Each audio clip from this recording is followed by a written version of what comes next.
Imagine signing a 30-year legally binding contract that uh, that basically dictates your finances, your living Yeah. situation, your legal liabilities, and honestly, your daily emotional well-being. Right. Now imagine signing that exact contract without ever reading the terms and conditions, without, running a background check, and without consulting a lawyer at all. Which sounds completely insane when you put it like that. It really does. But that is exactly what most of us do when we get married. Yeah. We're stepping into the single biggest commitment of our entire lives, and honestly, the way we prepare for it is, well, it's kind of terrifying. It really is. It's the ultimate paradox of adult life, I think. So you are about to embark on a deep dive into something incredibly foundational but rarely scrutinized. Mm.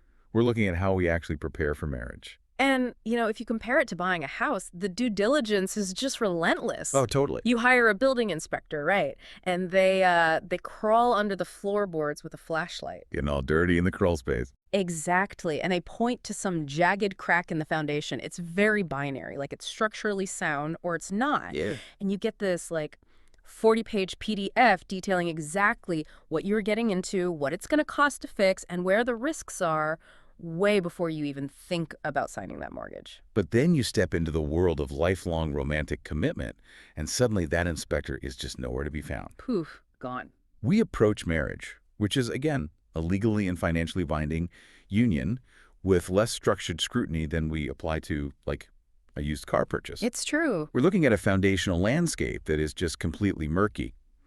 And that paradox is exactly what we are unpacking today. We're exploring a really fascinating book by Marta Skarbek about a tool called MarryQ. Yes. The mission of this deep dive is to look at the psychological, the structural, and the cultural reasons why couples consistently, skip the hardest pre-marriage conversations. Which happens so often. Right. And how this book proposes a 75-question solo reflection methodology to actually fix that exact problem. What's immediately compelling about this approach, though, is what it refuses to do. Okay, what do you mean? Well, the book makes it very clear that MarryQ is not a crystal ball. Right, right. It explicitly rejects the idea of, algorithmic matchmaking or trying to predict whether your marriage is going to end in a bitter divorce or a golden anniversary. It's not fortune telling. Exactly. The entire methodology is grounded in the science of clarity. It doesn't issue a verdict on our relationship's ultimate success. Okay. Instead, the focus is entirely on identifying hidden friction points in the present before they have the time and the pressure to harden into permanent relationship-ending deal breakers. I love that. So I think we need to start by diagnosing the problem itself, this massive avoidance epidemic. Yeah, the avoidance is huge. Because Murda's book points out several compounding reasons why we dodge these conversations. And the first one is just so incredibly deeply ingrained in human psychology. It really is. It's the fear of ruining the quote-unquote hopeful engagement period. Right, because the engagement period is it's like a cultural psychological bubble. Oh, completely. Societally, we frame it as this time of pure, unadulterated joy.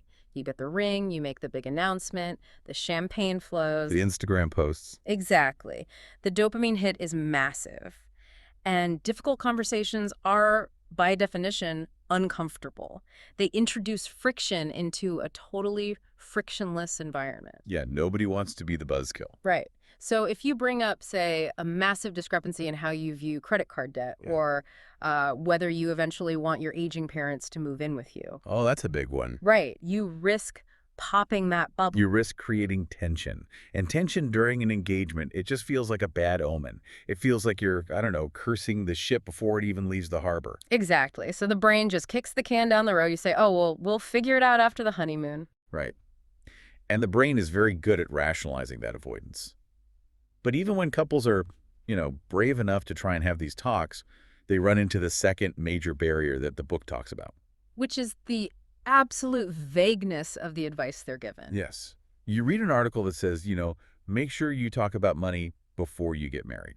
Which is such a spectacularly unhelpful piece of advice because it's just too broad to act on. Right. Like, what does talking about money even mean in reality? Right. One partner might think they've successfully had the money conversation because they, I don't know, casually mentioned they have $50,000 in student loans over dinner one night. While eating pasta, yeah. Exactly. And the other partner thinks they've had the conversation because they mutually agreed on a floral budget for the wedding reception. Meanwhile, neither of them has actually touched the nerve center of the issue. They No. haven't discussed their underlying financial philosophies. They haven't talked about childhood financial trauma, for instance. Wait, expand on that. What does childhood financial trauma look like in this context? Well, what if one person grew up in a house where money was a constant source of, like, screaming matches and utility shutoffs? Oh, wow. So their nervous system literally requires a massive savings account just to feel safe. That makes total sense. And the other person grew up believing money is simply a tool to buy life experiences, so they're perfectly comfortable carrying revolving credit card debt to, travel the world. That is a fundamental clash. Exactly.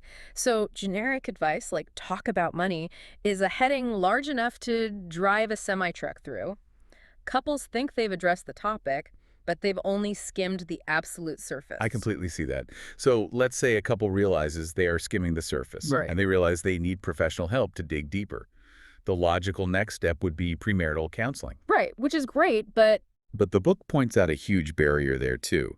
Stepping into a therapist's office carries a massive stigma, especially when you're supposed to be in that joyful honeymoon phase we just talked about. yeah, the psychological threshold to cross into a therapist's office is just incredibly high. It is. Culturally, counseling is still largely viewed as like a triage center for a relationship that is already bleeding out. Yeah, like you only go if you're about to break up. Exactly. To suggest to your fiance, hey, we just got engaged, let's go sit on a therapist's couch for 6 weeks, requires admitting a vulnerability or a potential problem that you aren't even sure exists yet. Right, you're looking for problems. And then you add in the financial cost, the time commitment, the difficulty of just finding a good professional in your area. Oh, finding someone taking new clients is impossible, Right. So the couples who would fundamentally benefit the most from early intervention just never walk through the door. which feeds perfectly into the final barrier for Marta's book, which is purely structural. It's the sheer crushing momentum of the wedding industrial complex. Oh, it is a machine. It really is.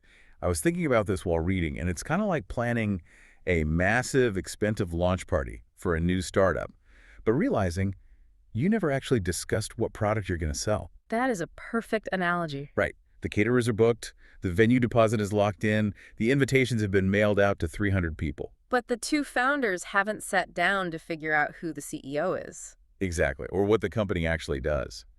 The wedding just cannibalizes the relationship's entire bandwidth Yeah, the wedding planning takes over because it has this constant manufactured urgency to it. every single week. Every single week brings a new logistical decision that demands immediate attention. Do we want the chicken or the fish? What color are the bridesmaids' dresses? Who is sitting at table number 4? And the author observes a really fascinating psychological shift here. What's that? The relationship itself starts to feel like the thing the wedding is about, rather than the wedding being a ceremony for the relationship. Oh, wow. That's a huge distinction. You lose sight of the lifelong marriage because you are entirely consumed by the logistics of a 6-hour event. The momentum of the train is so fast that nobody wants to pull the emergency brake just to ask a difficult, abstract question about, say, future child-rearing philosophies. I'm tracking with all of this, but I have to challenge the core premise here just a little bit. Go for it. If we look at the landscape today, aren't people more obsessed with communication than ever before? We certainly talk about it a lot. Right. We are absolutely drowning in therapy speak on social media. People are constantly throwing around terms like boundaries, attachment styles, gaslighting, and toxic traits. Oh, everywhere. TikTok is full of it. Exactly. So why wouldn't a modern, hyper-aware couple just sit down on a Tuesday night and talk this out naturally?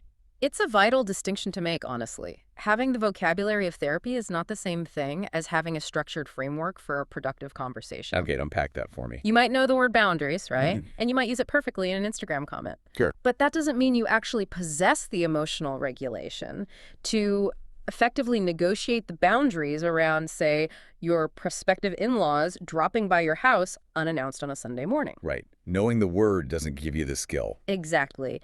People assume that fluency in the language of self-help makes them immune to the blind spots in their own dynamic. That's a dangerous assumption. Very. Because without a structured framework, Even the most articulate, highly educated couples often just talk in circles. They orbit the issue. Right. They orbit around the most volatile topics without ever surfacing the deeply held, visceral values attached to them. So they avoid it. They use the therapy jargon to feel like they're doing the work while subconsciously dodging the actual work. Exactly. And avoiding it works out totally fine for the wedding day itself. The photos look phenomenal, the cake is delicious, everybody dances. Everyone has a great time. But if the caterers are gone and the honeymoon is over, what does this avoidance actually cost them in year 3 of the marriage? Well, the cost is catastrophic. Catastrophic. Really? Yes, because the conversations that get skipped before marriage do not magically stop being relevant. They don't just go away. No, the issues don't evaporate, they just compound, Yeah. and they become exponentially harder to negotiate. Okay. The book leans heavily on the clinical research of Dr. John Gottman here. A legend in relationship psychology. Absolute legend. And Gottman's data shows something startling. Most divorces are not caused by a sudden dramatic explosion like infidelity or a massive betrayal. Really? I feel like that's always the narrative in movies. Right, but in reality, they are the result of what is termed accumulated friction. Accumulated friction. That sounds almost physical, like a mechanical engine that's just slowly grinding itself to dust because nobody bothered to put oil in it. That is precisely how it functions on a physiological level in the human body, actually. How so? Think about the concept of the cost of disagreement. Let's imagine a partner who discovers, 3 years into a marriage, that their spouse doesn't actually want children. Or maybe they want 4 children, and the other partner firmly only wants 1. Or they realize their views on financial risk are completely irreconcilable. Right. When you are forced to have that conversation 3 years into a legal union, you are negotiating under conditions of immense threat. Because the exit costs are so high. Exactly. One of the potential outcomes of the disagreement is the complete dissolution of your life as you know it. Because at year 3, you aren't just dating anymore. You have a shared 30-year mortgage. You do. Your bank accounts are merged. You are deeply entangled with each other's families. The stakes are unimaginably high. And high stakes mean high cortisol. Right. Stress hormone. The body goes into a literal fight or flight response. It is a fundamentally different, vastly more dangerous neurological and emotional event than the exact same conversation would have been 2 years prior. When you were just sitting on the couch eating takeout before the legal commitment was made. Exactly. The pressure was so much lower then. It's the psychological weight of an unpleasant surprise. If a couple hasn't built the muscle memory of disagreeing about high-stakes topics before they are legally bound, they are totally unprepared for it later. They don't have the internal mechanism to handle a crisis. Right. But if the danger is so obvious, and we all kind of intuitively know this, why not just use the free tools that are already everywhere? What do you mean? Like, you can literally Google 100 questions to ask your partner before getting married and get 5 million results in less than a second. Print it out, order a pizza, and just go down the list. Yeah, the list approach. The failure point of the generic list is exhaustion. Exhaustion. A list of 100 questions creates 1,000 pages of hypothetical dialogue. Those lists fail for the exact same reason generic financial advice fails. It doesn't know you. Oh, I see. It doesn't know where your specific vulnerabilities lie. If you sit down with a generic list, you don't know which of those 100 questions are actually urgent fault lines in your specific dynamic. So you start at question 1, which might be something mild like, what's your ideal vacation? Right. And by the time you hit question 15, you're both emotionally drained because self-reflection is just tiring. Exactly. You experience decision fatigue and emotional burnout, Yeah. and you abandon the exercise long before you reach question 62 about financial transparency. Which might happen to be the one critical issue that could destroy your relationship in a decade. Right. You just never get to it. Okay, I see the flaw in the list approach. Yeah. But let me pose a broader question. Yeah. Let's say a couple does muscle through it. They have every single difficult conversation. Okay. Does that guarantee a successful marriage? Does Marta's book suggest that if you do this work, you are immune to divorce? The book provides an emphatic no to that idea. Really? No guarantees? None, no tool, no questionnaire, and no amount of pre-work can predict marital success or guarantee a forever outcome. Because life happens. Exactly. There are simply too many variables in a human life that are entirely outside of a couple's control. Illness, job loss, sudden tragedy, severe depression. Yeah, you can't prep for everything. The goal here is not to build a crystal ball. The goal is clarity. Clarity. The benefit is entering the marriage with your eyes wide open. It's about establishing a habit, a behavioral precedent of bringing uncomfortable things out of the dark and into the light early on. Rather than letting resentments quietly fester and compound in the background. Exactly. So if generic lists cause burnout and traditional therapy is too intimidating, how does this specific tool, MarryQ, actually bridge the gap? It really comes down to structure. We need to get into the mechanics of these 75 questions because the structure itself seems to be the secret sauce here. The methodology is fascinating, largely because of its strict constraints. Okay, what are the constraints? The entire questionnaire takes about 20 minutes to complete. It is done completely alone in private. Alone. That's interesting. We'll definitely come back to that. And the 75 questions are divided into 3 highly specific modules that isolate the exact domains where relationship friction breeds. Let's break those modules down so we understand the underlying psychology. Yeah. Module 1 is values and life alignment. Yeah. 30 questions. Right. And Marta's book notes this section is heavily built on John Gottman's concept of the sound relationship house. I think we need to unpack what that actually means. It's crucial. Because it's not just a cute metaphor, it's a real clinical framework. Gottman's framework is basically the bedrock of modern relationship psychology. Right. The sound relationship house theory posits that a secure marriage is built like a physical structure, layer by layer. Okay. This first module covers the concrete load-bearing walls a couple will navigate over decades.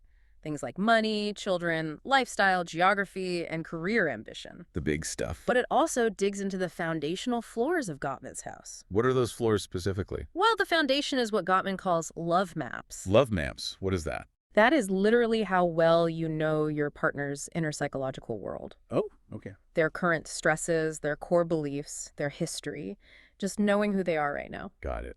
And the next floor? The next floor up is fondness and admiration. Which means? Do you actually respect this person and look for what they are doing right, or are you constantly scanning for their mistakes? Oh, that's huge. Are you a critic or a fan? Exactly. Then there is turning toward each other instead of away, which means when your partner makes a bid for connection like, they point out a bird out the window. Do you engage or do you ignore them? Right, acknowledging their presence. And near the top is shared meaning. Do your life dreams align, or are they fundamentally on a collision course? So the 30 questions in this module are assessing the structural integrity of those specific floors. Precisely. That makes the abstract idea of values incredibly concrete. Once the foundation is assessed, the tool moves to Module 2, which is communication and conflict. 25 questions. And this one relies on another famous Gottman concept, the 4 horsemen. Again, we need to explain the mechanism here. How do these horsemen actually destroy a marriage? The 4 horsemen are the specific communication patterns that Gottman's lab found to be the strongest statistical predictors of relationship breakdown and eventual divorce. They literally predict divorce. With terrifying accuracy. They are criticism, contempt, defensiveness, and stonewalling. Let's give an example to make it real. How is criticism different from just, complaining about something your partner did? It's a great question. A complaint targets a specific action. Mm. I'm frustrated that you didn't take out the trash last night like we agreed. Okay, totally normal thing to say. Right. But criticism attacks the person's core character. You never take out the trash because you are fundamentally selfish and lazy. Oof. Yeah, that's an escalation. It's a huge escalation. Right. And then contempt goes even further. How so? It's speaking from a position of moral superiority, using sarcasm, eye-rolling, or outright mockery. Eye-rolling is a relationship killer. It is the single greatest predictor of divorce. Contempt is poison. Wow. Then you have defensiveness, which is playing the victim to avoid taking accountability. It's not my fault I didn't take out the trash. You stressed me out today. Exactly. And finally, stonewalling, which is when the listener completely withdraws from the interaction, shutting down and turning into a brick wall because their nervous system is just flooded. So this module asks the user to honestly evaluate, how do the two of you actually communicate when the pressure is on? Right. Which of these horsemen gallop into your living room during an argument? And more importantly, how do you repair the damage after the fight is over? That is a brutal mirror to look into. It really is. And finally, we hit Module 3, behavioral patterns and attachment. 20 questions drawn from the work of psychologists John Bowlby and Mary Ainsworth on attachment theory. Yes. For anyone not steeped in psychology, Attachment theory essentially looks at how we learn to connect with caregivers in our early childhood, right? And how those blueprints dictate how we show up in romantic relationships as adults, whether we are secure, anxious, or avoidant. To put it simply, a securely attached person is generally comfortable with intimacy and independence. They're pretty chill. Yeah. An anxiously attached person often feels insecure about their partner's love. They are constantly seeking reassurance, checking their phone, worrying about every slight shift in tone. Why did they use a period at the end of that text message? Exactly that. An avoidant person, on the other hand, equates intimacy with a loss of independence. Okay. If there is a mild disagreement, their instinct isn't to lean in and fix it. Their instinct is to physically or emotionally withdraw, maybe needing to go for a 3-hour drive just to regulate their nervous system. And understanding the clash between, say, an anxious and avoidant partner is critical because that dynamic alone generates endless friction. Endless. Now, there's also a vital safeguarding cluster in this third module that we absolutely must dig into later, but I want to pause on a really specific design choice you mentioned earlier. Yeah. The entire tool is designed to be taken solo. Yes.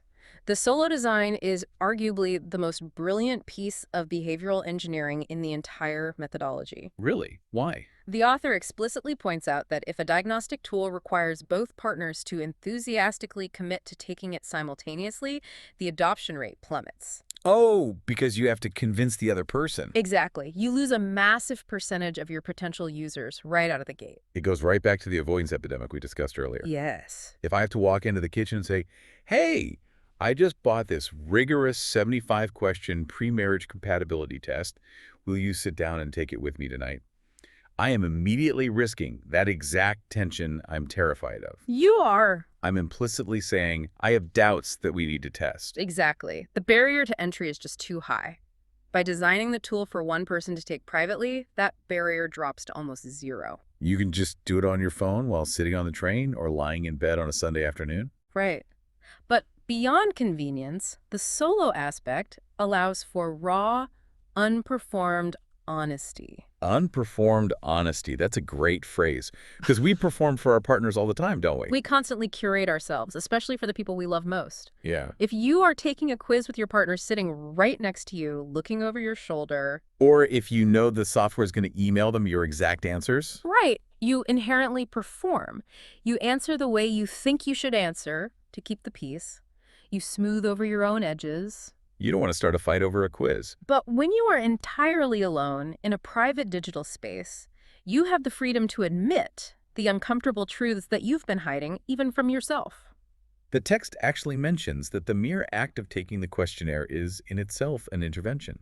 It is. It's a phenomenon they call slow looking. Right. Just sitting there on your phone, Right. realizing that you are hesitating for 2 solid minutes on a question about where you want to live in 10 years. It sparks self-awareness before the AI even generates a single word of the report. It forces you to notice your own internal friction. And they maintain strict constraints on the questions themselves. No academic jargon, a highly accessible reading level, and no repetitive questions, just to pad the length. Very intentional. But I'm stuck on this, though. Why not include a couples mode as an optional upgrade? Like, I take it, my partner takes it, and the system compares our data to give us a compatibility score.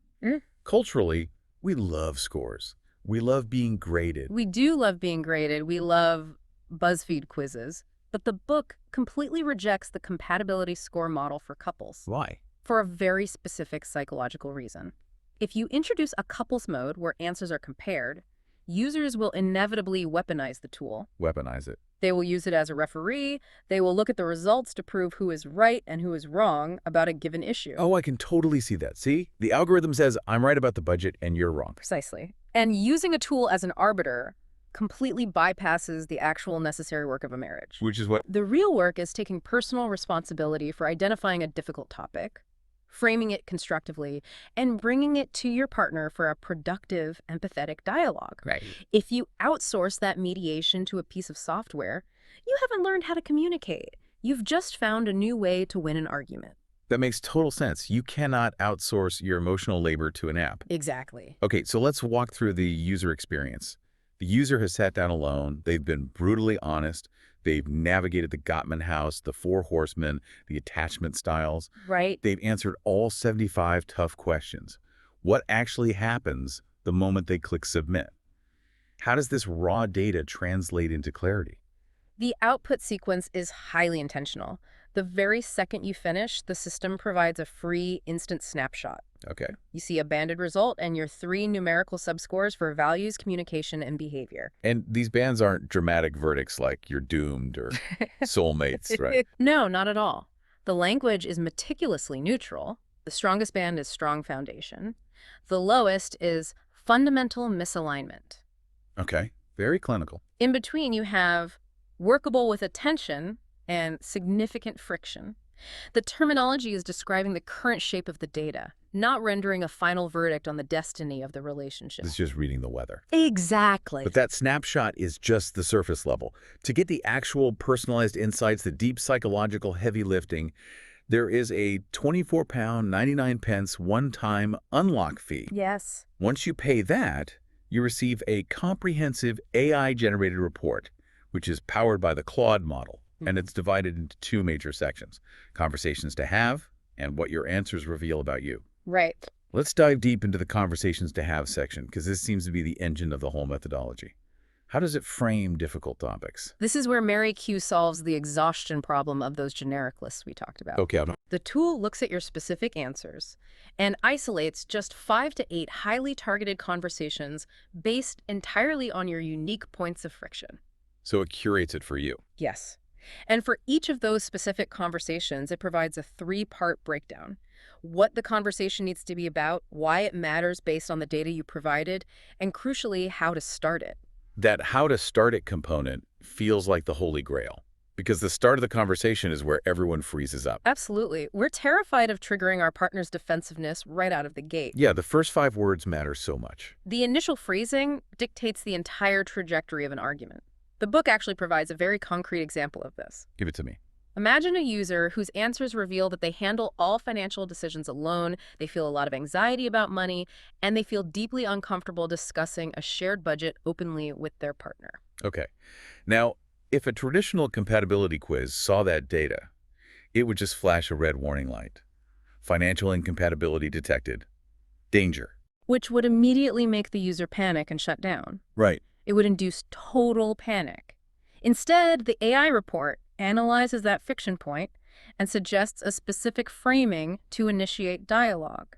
What does it suggest? It might suggest saying something like, I've realized I'm carrying a lot of the financial decision-making on my own, and I'd like to start working out the money question together. I'm not entirely sure what I think our system should be yet, but I want to figure it out as a couple. Wow. Right? That is incredibly disarming. Look at what that framing does. It completely removes the accusation. It does. It's not attacking the partner by saying, you never helped me with the credit card bill, you're so irresponsible. It takes ownership of the feeling and extends an invitation. I want to figure this out as a couple. It takes a vague, paralyzing anxiety and translates it into a concrete, non-judgmental conversational prompt. That's brilliant. It gives the user the script to open the door without blowing the door off its hinges. I love that. And then there is the second major part of the report, what your answers reveal about you. This section is entirely inward-facing. Very important distinction. The author stresses heavily that this section is deeply private and strongly recommends that users do not share this part with their partner. Yes. That seems counterintuitive, though. Shouldn't transparency be the ultimate goal? Why wouldn't I show my future spouse my psychological profile? Because sharing it risks reducing a deep internal reflection into a weapon or an indictment. How do you mean? This section is designed purely to deepen your own self-awareness. It might point out a lifelong pattern of self-silencing just to keep the peace. Okay. It might highlight how your anxious attachment style manifests by picking fights when you actually just need a hug. Oh, that's real? It's an objective mirror held up to the user's psyche. The framing is observation, not diagnosis. So you have to deal with yourself first. Exactly. You need to sit with that observation yourself, process it, and take ownership of it before you step into the relational work with your partner. I need to ask the obvious question about the AI component here, though. Here. Isn't this ultimately just a sophisticated questionnaire dressed up with a generative chatbot? How can we trust an AI to give therapeutic advice about something as profoundly sensitive as a marriage? That is a critical question about the ethical boundary between technology and clinical care. And the book is extraordinarily rigorous about maintaining an honest framing. What does honest framing look like in this It context? means the AI is absolutely not running a clinical assessment. It is not a substitute for a licensed human counselor. Okay, good. The creators view the AI component strictly as an editorial craft. They have spent significant effort tuning the prompts behind the scenes to produce warm, specific, non-judgmental starting points for conversation. So it's synthesizing data into a usable, empathetic format rather than writing a clinical prescription. Exactly. There is a massive structural difference between a diagnostic verdict delivered by a medical professional and an AI-generated conversational prompt designed to help you talk to your fiancé about where you want to spend the holidays. Right, that makes sense. The tool explicitly tells the user in the report, we cannot have the conversation for you. The relationship is yours to build. The work is yours. It hands you the hammer, but you have to hit the nail. Precisely. But while the tool is deeply empathetic and careful with its language regarding, normal, everyday relationship friction, it has a very hard, uncompromising line when it comes to fundamental danger. It has to. And this transitions us into the safety architecture of MarryQ, which is a sobering but absolutely vital part of this deep dive. It is essential. Within the behavioral patterns module we discussed earlier, embedded among the questions about attachment styles, there's a specific 7-item safeguarding cluster. Okay, tell me about that. These are not questions about whether you bicker over loading the dishwasher or who picks the movie on Friday night. These questions are drawn directly from established, clinically validated domestic abuse identification frameworks. We're talking about questions regarding coercive control, right? Yes. Issues like isolation from friends and family, financial control, feeling physically unable to disagree without consequence, or experiencing outright fear of a partner's reaction. Correct. And the way Marta's book describes the technological response to these triggers is basically a masterclass in trauma-informed, empathetic design. How does it respond? They utilize a 2-layered safety architecture. 2 layers. Yes. If a user's answers suggest a pattern of coercive control or abuse, the first layer is activated immediately during the test itself. Oh. While they are still taking it. Exactly. An in-questionnaire panel gently appears. It doesn't set off blaring red alarms or lock the screen. That would be dangerous. Right. But it calmly names what might be happening and provides free, immediate, clickable resources like Refuge, the National Domestic Violence Hotline, or Gallup. And what happens to the final report they paid for? Does it still give them a score about how to communicate better with their abuser? No, absolutely not. It completely reshapes the output. This is the second layer. When the final report is generated, a safety section is elevated to the very top of the document. The AI-generated conversational prompts are fundamentally altered. How so? They explicitly acknowledge to the user that the data indicates issues of safety, not issues of compatibility. Wow. It is brutally honest, it tells them. No compatibility tool, no conversational framing, and no amount of working on communication can address a pattern of abuse. Why use 2 layers, though? Why interrupt the test? Why not just put a warning page at the very end of the report? The profound empathy in this design choice is based on the grim reality of how domestic abuse actually functions logistically. Okay, walk me through that. A user might be taking this questionnaire on their smartphone while sitting on the living room sofa, inches away from a controlling partner. Oh, God. Yeah. Right. If the safety information is only buried at the end of the report, or if the alert is too visually aggressive, the user might panic, close the browser window to hide it, and never see the resources. That makes total sense. It's about access under duress. By placing the resources in multiple, carefully worded, subtle spots, the system dramatically increases the statistical chance of the information being seen and absorbed safely. It also ensures that if someone is taking the test on behalf of a friend, just to see how it works, they still see the resources. Exactly. And I think it's vital to contrast what the tool does with what it doesn't do. It does not call the authorities. No. It does not track the user or lock them out of their account. It maintains absolute bank-level encryption and privacy. And it does not overdiagnose based on a single false positive. Right. It requires a specific, recognized pattern of answers across the 7 items to trigger the safeguarding response. But I have to ask, Yeah. if someone is in a genuinely abusive, terrifying relationship, why on earth are they taking a 24-pound pre-marriage compatibility quiz in the first place? Because controlling behavior is deeply and notoriously insidious. In what way? The victim often truly believes they just have quote-unquote communication issues. Or worse, they have been subjected to months or years of gaslighting, and they have been manipulated into believing that they are the fundamental problem in the relationship. They blame themselves. They do. They believe their partner's explosive anger or financial control is simply a sign that they, the victim, need to work on their own tone of voice or their own budgeting skills. So they are actively seeking out a tool to fix themselves, thinking they are the broken part of the machine. Exactly. They take the quiz hoping for a communication tip. Right. And in that moment, the tool serves as a highly objective, unemotional mirror. It reflects the truth. It gently but firmly indicates to the user that walking on eggshells in your own home is not a normal friction point to be smoothed over with a conversational prompt. It is a massive, systemic red flag. The tool validates their lived experience at a time when their reality has been completely distorted by their partner. Yes. That's an incredibly powerful use of technology. Let's pull back from those extremes of safety, though, and look at how MarryQ fits into the broader landscape of normal, everyday relationship maintenance. Sure. Because the author is very clear about who this product is actually built for and who should absolutely stay away from it. The book operates on the principle that a product designed to please everyone is ultimately useful to no one. Okay, so who is it for? MarryQ is explicitly designed for introspective people who are seriously contemplating a major life commitment, whether that's marriage, a formal engagement, or substantial legal cohabitation. People who want clarity. Exactly. These are individuals who are not in crisis, who have a fundamentally healthy emotional baseline, but who are willing to do the uncomfortable psychological work to ensure that baseline holds over time. And who is it explicitly not for?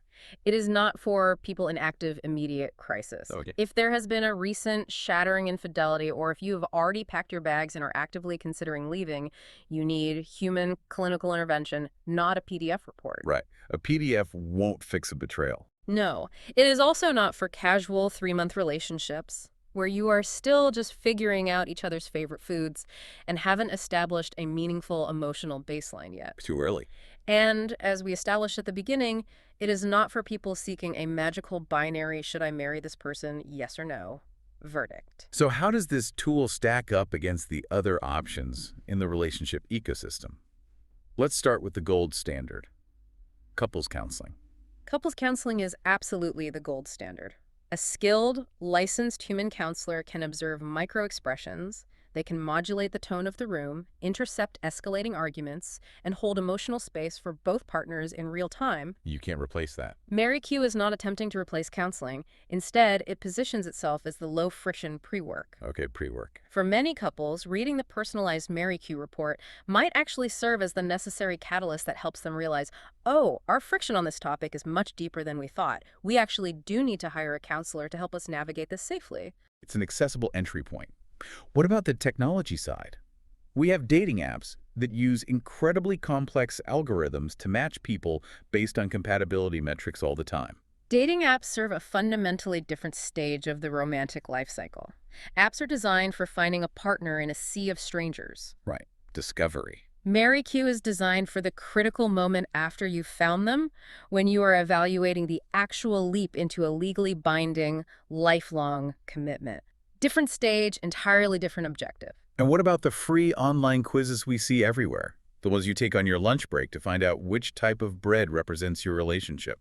Those quizzes are designed for shareable entertainment. They rely heavily on gamification. Right, they're just fun. MarryQ deliberately avoids any form of gamification. There are no daily streaks, no push notifications reminding you to check in, no badges to unlock. It's serious. The creators designed it to feel somewhat clinical. If the experience doesn't feel appropriately weighty and serious, they feel they have failed the user. And finally, there are traditional premarital courses. I know a lot of religious institutions require couples to take a 6-week course before they will perform the ceremony. Premarital courses are highly effective because they force dedicated time, Right. but they require immense resources. Time, money, scheduling alignment, and most importantly, mutual buy-in from both partners to show up every single week. Which is hard to get. MarryQ fills the massive accessible gap in the middle.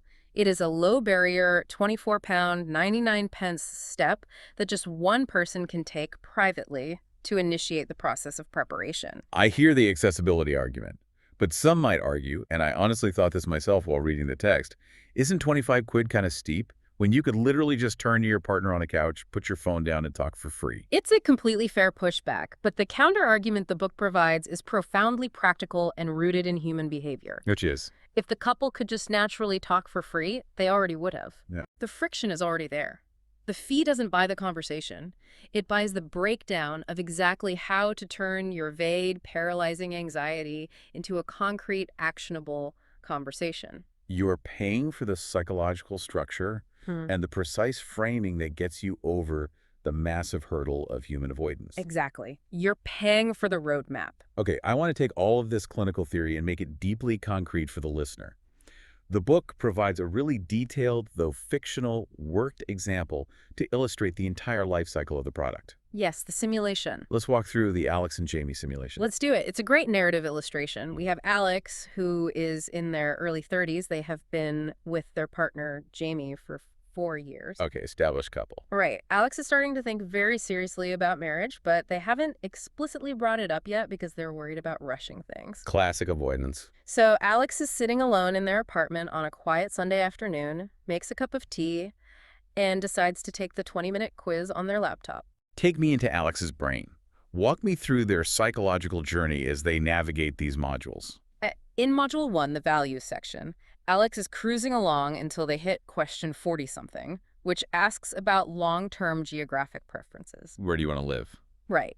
And suddenly, Alex has this moment of profound, jarring clarity.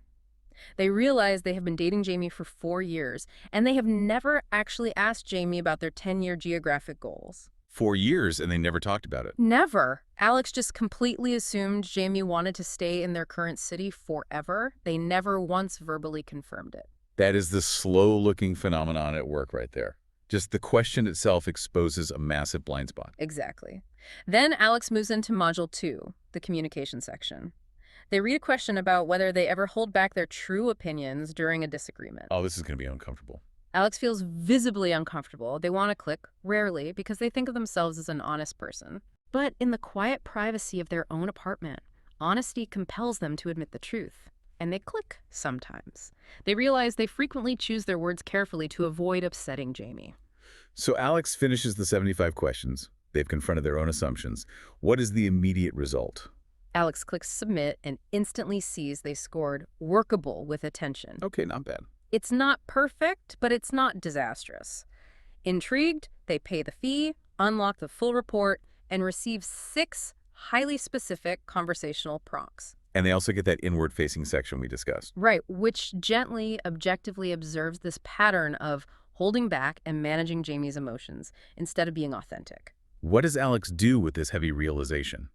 Do they immediately march into the kitchen and demand a 3-hour summit on geography and emotional suppression? No, and this restraint is crucial to the methodology.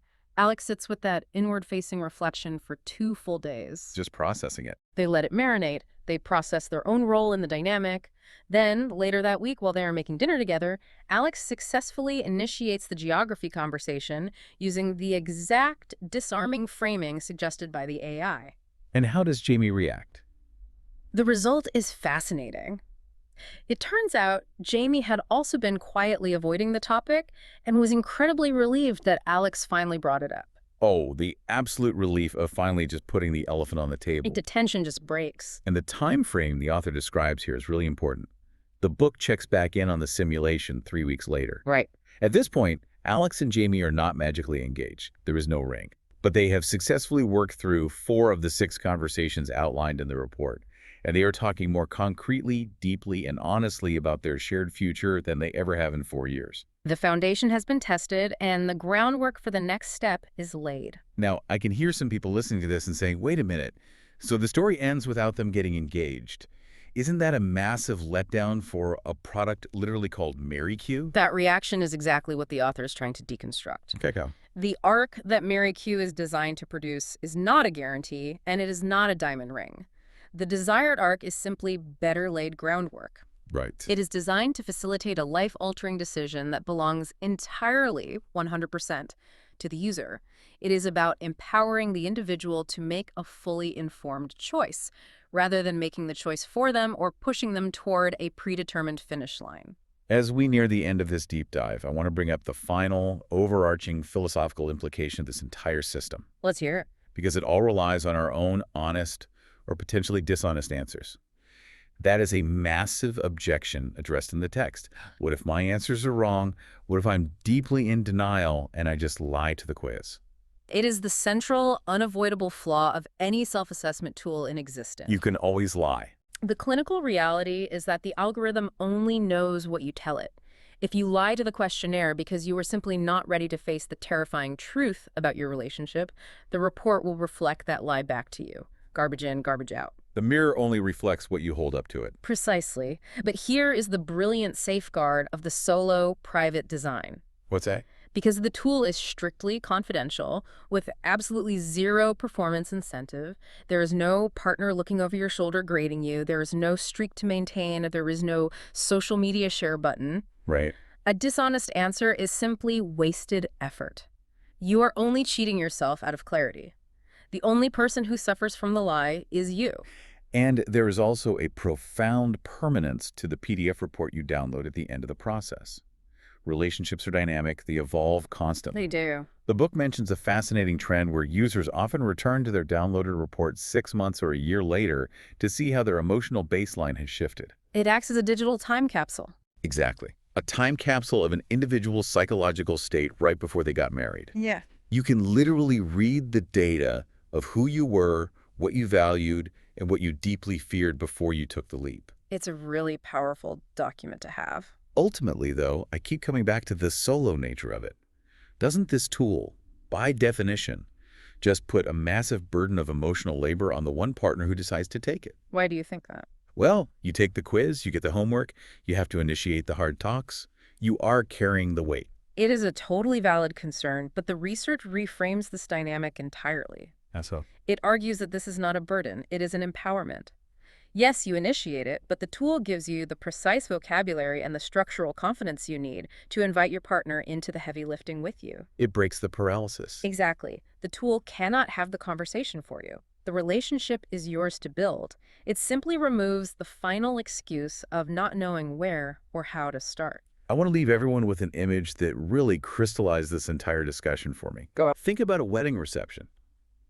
We will easily spend months curating the perfect seating chart. Oh, the seating chart anxiety is real. We will agonize for weeks over making sure Aunt Linda isn't sitting next to Cousin Greg, just so our guests don't experience an awkward 2 hours during dinner. Right. If you are listening to this, imagine the kind of marriages we could build if we spent even a fraction of that time curating the foundational conversations that ensure we don't experience an awkward, miserable 30 years sitting across from each other at the breakfast table. It brings us right back to your opening metaphor about the building inspector. Yes. You would never sign a 30-year mortgage without checking the foundation of the house, no matter how beautiful the curtains in the living room are. Exactly. This book is ultimately arguing a very simple, profound point. We owe our marriages the exact same level of structural respect. I love that. Thank you to everyone for joining us on this extensive deep dive. True romantic preparation isn't about picking a venue or a caterer or a dress. It's really not. It is about having the courage to ask the unglamorous, difficult questions before the concrete sets. So we'll leave you with this final thought to mull over. What is the one difficult conversation you are quietly avoiding in your own life right now simply because you don't know how to start it? Keep questioning, keep exploring, and we'll see you next time.